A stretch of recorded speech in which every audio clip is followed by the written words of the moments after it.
Overflows. Guru Purnima, a major phase in master-disciple interaction and process of transformation. The importance of the master is very significant in the process of transformation of human consciousness, in the journey of transcendence. Guru Purnima, it comes from the two words. Guru means master, Purnima means full moon. When moon is shining in its optimum glory. It is celebrated during the month of rainy season. It has its significance. During the rainy season, there are clouds.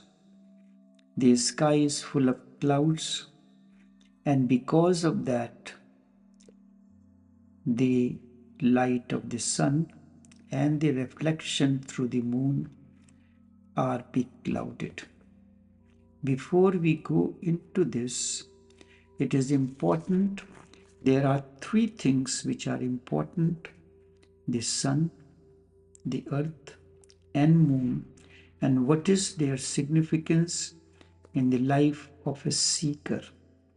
Sun is fixed, it does not move, it remains stationary, and its light continuously shining, irrespective of the movement of the earth and the moon. Moon has two movements. One is it rotates on an imaginary axis, imaginary line called axle. And also it revolves. The rotation is the word used for moon to move along its axis, and revolution is around the earth. So this cycle completes between 27 to 29 days. This is one complete cycle. So the dark phase of the moon and the bright phase of the moon is of 15 days each. Earth rotates on its axis. This rotation completes in 24 hours, that forms day and night. And the one that it revolves around the sun, that completes in 365 days. The revolution and the rotation of the moon is known as synchronized movement.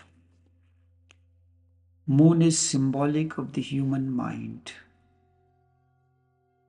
And during the rainy season, there are clouds. So human mind has conditionings and ideologies, thought patterns. These all come like clouds that cover the entire sky. So because of that, whatsoever it is, the light does not shine through. And the human mind is the moon and the earth element, which is the earth center, the energy that has come into you at the time of birth as life force. The whole process of transformation requires that the seed of awakening is there. Seed needs the sunlight, the raindrops of bliss, and nourishment from the earth element. So earth element, or the existential bioenergy or life force that you are born with, is important. And the master's light comes from the outside source. It is important. When the journey begins, a seeker comes in the company of the master. He has his own conditionings, ideologies, and thought patterns. Because of that, the light does not, there are clouds in the inner sky, and sun does not shine in its full glory. The master's light is not visible. So that is why the waning, the waxing period is important. When he comes, he is full of questions, conditionings, doubts. So he cannot see the energy field of the master. Slowly and slowly, as the journey begins, master does not avoid, allows the seeker to ask as many questions as possible, so that whatsoever is the stock of questions, that finishes one day. But at the same time, he clarifies that life is a mystery to be lived, not a question to be answered. Through answering the questions, you will not reach far. The moment you realize life is a mystery and you start living with it, the process, a new journey begins. So it starts from new moon, the light of the sun falls on the moon, but because of the revolution of the moon around the earth, a certain part only the moon sunlight is hidden by the earth element, and moon is not visible from the position that you are in the state. You are in that state on the earth. So because of your conditionings, thought patterns, you are not able to see the light, even if it is in a very small quantum. Then slowly and slowly, then first quarter, then the other phases comes in, and finally after a long journey, in case of moon, it is a 15 days, 14 days period.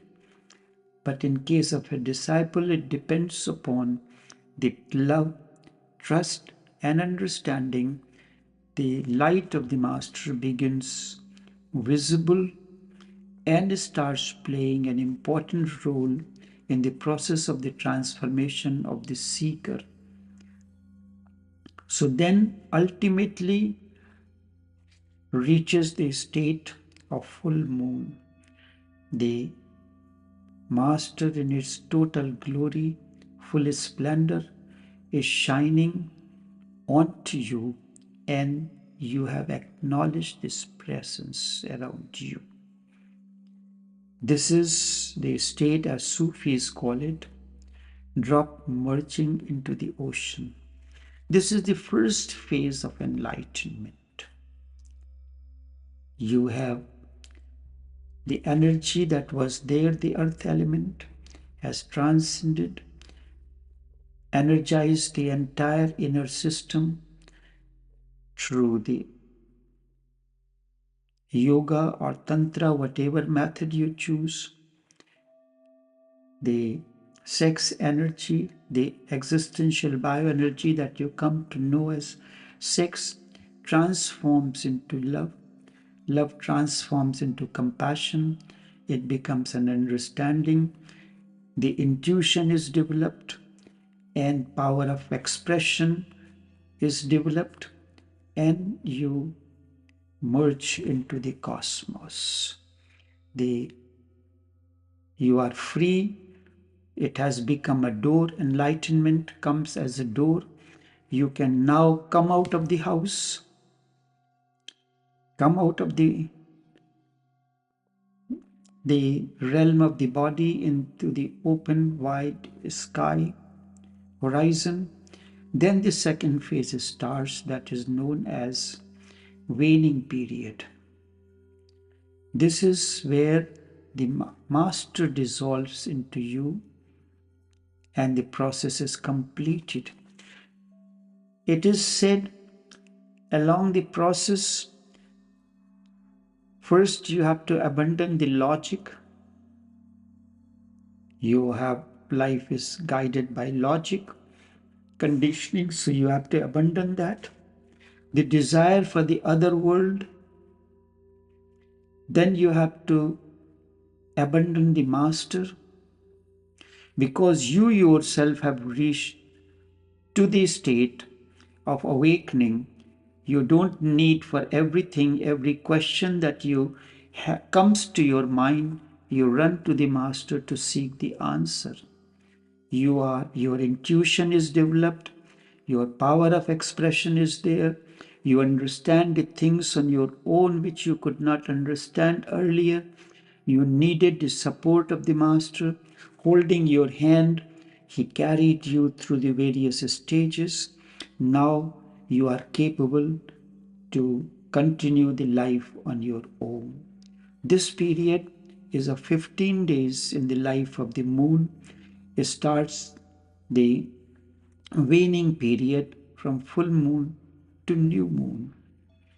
And then a time comes in, the dependence of the master completely finishes.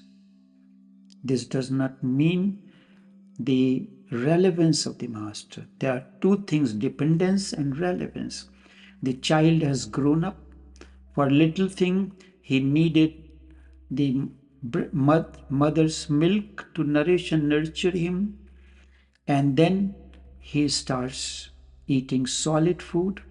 Then he starts eating even the food mother has to feed. Then slowly and slowly a point comes in when the child starts feeding himself, but still is dependent on the mother for various things. But a moment comes, child is completely independent of the mother and parents, and he can live his life his own way. But this does not mean that the importance or the significance of the mother has vanished.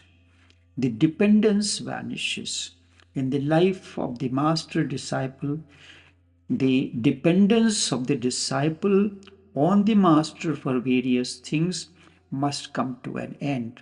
This is described by the waning period, when from the new full moon you reach to the state of new moon, and then you and the master are one. There is no difference. Just as first the drop merges into the ocean, the moment drop merges into the ocean lends its totality to the drop.